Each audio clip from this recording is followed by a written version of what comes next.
How's it going? My name is Julio. I'm over here at the Phillips Auto Group. Today I'm going to show you guys how to set up your folding mirrors during outside while you press lock.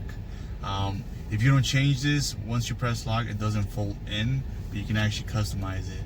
This is how you do it. So first you're going to go to settings. You're going to go to vehicle here. Scroll down to comfort and convenience. And here where it says remote mirror folding, you can press it. This one's already on and it tells you the description. Now we're gonna go outside and we're gonna try this out.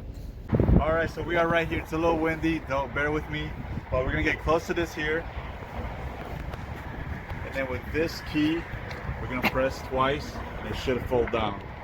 There you go. But yeah, if you want to try this for yourself, schedule an appointment with me over here at the Phillips Auto Group of Bradley. Other than that, I appreciate you guys' time. Thank you.